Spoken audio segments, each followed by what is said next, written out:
Lazarus turned and looked at Eccentrud. Learned, are you all right? All right. Eccentrud pulled herself up as straight as she could, fighting not to wince. She was battered, bruised, cut. No, she was more battered, more bruised, more cut. Her whole body ached. She was trembling with an adrenaline hangover. The rebreather mask was digging into her face, and Gretchen Land had snapped at her. She was not all right, not even close. But she just nodded and said, "Yes, my lord," a lie of such magnitude that the emperor probably winced. "Good," he said, then spun away to speak with his men, giving orders, sending them out. When he was done, he strode away, the knot of space marines that always seemed to surround him, orbiting him like Gretchen Land's bird skulls. She watched him go and sighed, starting to walk after them, but one of the sets of lights stayed, and she recognized Apothecary Asbiel waiting for her. He held out his hand, and when she started to protest, he simply picked her up and set her on his shoulder again. "We will not leave you in the dark, or make you run to keep up with us." Eccentrud shut her mouth. Trying to argue that she didn't need their help was ridiculous, especially as she sat sagging on his shoulder, exhausted and battered. She felt a sudden prick on her back. "Lord, what was that?" She swung her head around to see his servo arm folding back in. Something was burning in her shoulder, almost painful, but as it spread through her, the burning became warmth. "Stim, mostly." When she made a noise, he shook his helmeted head. "Not your black stim. The Dark Angels do not need or use such things. It is the same stim we use, merely a much smaller dose." Much smaller. The warm sensation swept through her, wiping away her aches and fatigue, along with the dread that had been hanging over her. She knew the sudden elation was nothing more than chemicals, but that knowledge didn't stop her from sighing with relief and sitting up straighter on the apothecary's shoulder.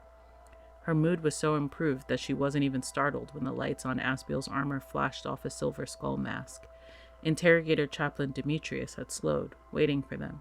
He held out an arm, and Asbiel reached up and handed her over to him. Even with the boost in her mood from the stim, being passed like a child was annoying. But kicking her legs and sulking would only make her feel ridiculous. "Now that my health has been assured, at least for the moment, are you here to attend to my spirit, Lord?" "In a manner of speaking," Demetrius said. The green light of his left eye gleamed off her torn, grubby robes. "Master Lazarus wants to know how you are faring." "Tell him I was terrible, but then your apothecary drugged me with the best of the Imperium, and now I'm feeling amazing. I imagine when it wears off, I'll spend 6 months wanting to die, though." "It is more like 6 hours, but it may be worse for mortals." "Most likely it is," she said, but the thought couldn't come close to denting her mood. "Interrogator Chaplain?" she said brightly, ignoring the fact that some distant part of her brain was quailing from merely addressing the giant in the menacing mask. "Why does Master Lazarus give a damn about me?" "You have knowledge about this situation. It makes you a valuable tactical tool."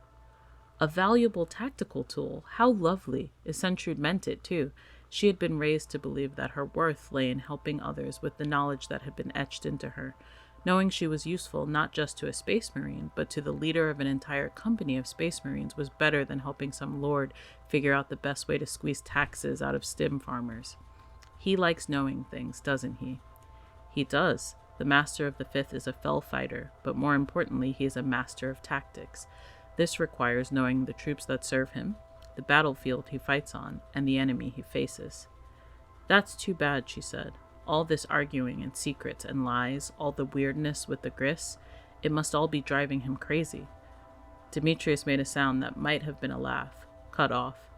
"The Master of the Fifth is not fond of such things, no, and I'm sure he would greatly appreciate your concern, Learned, but he has dealt with more difficult things." "Like death?" She turned to look down on him. It was the one good thing about riding around on the Space Marine's shoulders. She didn't have to crane her neck staring up at them.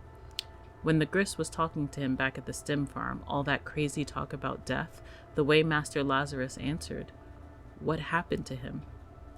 "The same thing that happens to us all. Save our Emperor Eternal. He died." Demetrius's voice went quiet, somber. "He sacrificed himself for us, and fell in flames.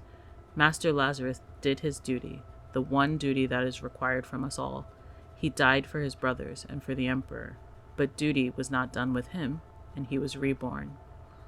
"Such strange people you are, my lord, fighting and dying and being reborn. She shook her head, and for a moment the great factorum spun around her. But that was fine.